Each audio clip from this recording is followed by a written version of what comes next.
রাজনীতির একটি দীর্ঘ অধ্যায়ের ইতি, আর একই সঙ্গে শুরু হচ্ছে নতুন এক অধ্যায়।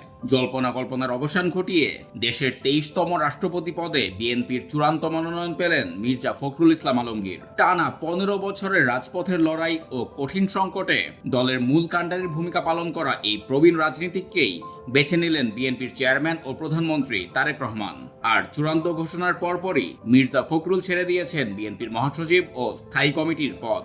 বৃহস্পতিবার দুপুরে সচিবালয়ে জ্যেষ্ঠ নেতাদের সঙ্গে বৈঠকের পর বিএনপির জ্যেষ্ঠ যুগ্ম মহাসচিব রুহুল কবির রিজভী আনুষ্ঠানিকভাবে মির্জা ফখরুলের প্রার্থিতা ঘোষণা করেন। দলের সংগ্রামী মহাসচিব মির্জা ফখরুল ইসলাম আলমগীর। নির্বাচন কমিশনে ইতোমধ্যেই জমা দেওয়া হয়েছে তার মনোনয়নপত্র।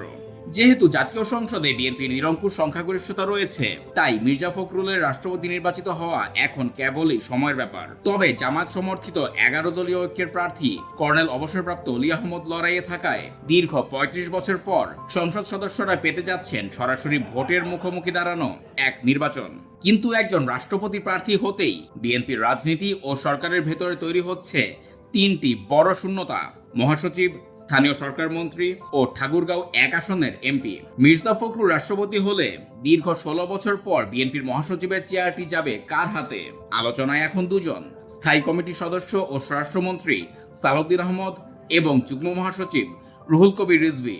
জাতীয় কাউন্সিলের আগে প্রাথমিকভাবে কোনো একজনকেই ভারপ্রাপ্ত মহাসচিবের দায়িত্ব দেওয়া হতে পারে। তাছাড়া মির্জা ফখরুল বর্তমানে স্থানীয় সরকার, পল্লী উন্নয়ন ও সমবায় মন্ত্রণালয়ের পদ ছাড়ার পর এই দায়িত্বে নতুন মুখ আসার সম্ভাবনা তৈরি হয়েছে। অন্যদিকে রাষ্ট্রপতি পদে শপথ নেওয়ার সঙ্গে সঙ্গেই ফাঁকা হবে তার ঠাকুরগাঁও 1 আসন, যেখানে পরবর্তীতে আয়োজন করা হবে উপনির্বাচন। অর্থাৎ মির্জা ফখরুলের রাষ্ট্রপতি ভবনের পথে যাত্রা শুধু একটি পদ বদলের গল্প নয়, এটি একই সঙ্গে বদলে দেবে বিএনপির নেতৃত্ব, সরকারের একটি গুরুত্বপূর্ণ মন্ত্রণালয় এবং ঠাকুরগাঁও 1 আসনের রাজনৈতিক সমীকরণ। এখন তাই প্রশ্ন, ফখরুলের পর 3টি চেয়ারে বসবেন কারা?